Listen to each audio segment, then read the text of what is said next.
दोस्तों 7 मई 1861 को कोलकाता के जोरासांको ठाकुरबाड़ी में जन्मे रविंद्रनाथ टैगोर बचपन से ही असाधारण प्रतिभा के धनी थे। कविता, साहित्य, संगीत और दर्शन हर क्षेत्र में उन्होंने अपनी अलग पहचान बनाई। वर्ष 1913 में गीतांजलि के लिए उन्हें साहित्य का नोबेल पुरस्कार मिला और वे विश्व भर में प्रसिद्ध हो गए। लेकिन जीवन की इस अपार सफलता के बीच उनके भीतर एक कलाकार अभी जागना बाकी था। वह था चित्रकार। टैगोर ने चित्रकला की शुरुआत बचपन में किसी नियमित कला विद्यालय में प्रशिक्षण लेकर नहीं की थी। उनकी चित्रकला की यात्रा जीवन के काफी बाद में लगभग 60 वर्ष की उम्र के आसपास एक सहज तरीके से शुरू हुई, जब वे अपनी कविताओं और पांडुलिपियों में लिखे शब्दों को काटते छांटते थे तो उन काटी गई पंक्तियों और रेखाओं के बीच कभी कभी अनोखी आकृतियां उभर आती थी। सामान्य व्यक्ति शायद उन्हें बेकार समझकर मिटा देता, लेकिन टैगोर की नजर उन रेखाओं में कुछ और खोजने लगी। उन्होंने उन आकृतियों को ध्यान से देखना शुरू किया। कभी कोई चेहरा दिखाई देता, कभी कोई पक्षी, कभी कोई रहस्यमय जीव और कभी कोई ऐसी आकृति जिसका कोई स्पष्ट नाम ही नहीं था। धीरे धीरे ये सहज रेखाएं चित्रों में बदलने लगी। यही वह क्षण था जब साहित्य के महानायक के भीतर छिपा चित्रकार सामने आया।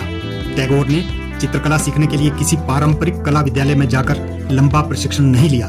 उन्होंने प्रयोग को अपना शिक्षक बनाया। स्याही, रंग और स्वतंत्र रेखाओं के साथ वे लगातार प्रयोग करते रहे।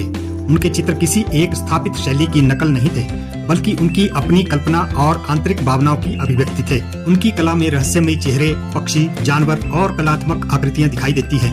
उनकी रेखाएं कभी सरल लगती हैं, तो कभी उनमें एक गहरी बेचैनी और रहस्य दिखाई देता है। सबसे प्रेरक बात यह है कि जब वे चित्रकला की दुनिया में गंभीरता से आगे बढ़ रहे थे, तब वे जीवन की शुरुआत में नहीं, बल्कि उसके एक महत्वपूर्ण पड़ाव पर पहुंच चुके थे। सोचिए, जिस व्यक्ति ने साहित्य में विश्व स्तरीय सफलता प्राप्त कर ली थी, वह फिर से एक नए क्षेत्र में विद्यार्थी बनने का साहस कर रहा था। यही रविंद्रनाथ टैगोर की कहानी हमें सबसे बड़ा सबक देती है।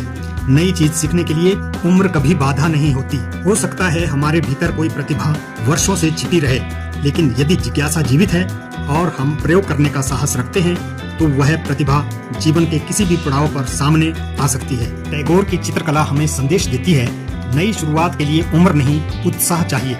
इसलिए दोस्तों, यदि कोई व्यक्ति आज अपनी पहली पेंटिंग बना रहा है, पहली कविता लिख रहा है या कोई नया हुनर सीख रहा है, तो उसे यह नहीं सोचना चाहिए कि उसने देर कर दी, क्योंकि कभी कभी जीवन की सबसे सुंदर रचना वही होती है जो हमें लगता है कि हमने बहुत देर से शुरू की है। दोस्तों, कहानी पसंद आई तो लाइक करें, शेयर करें, चैनल को सब्सक्राइब करें। थैंक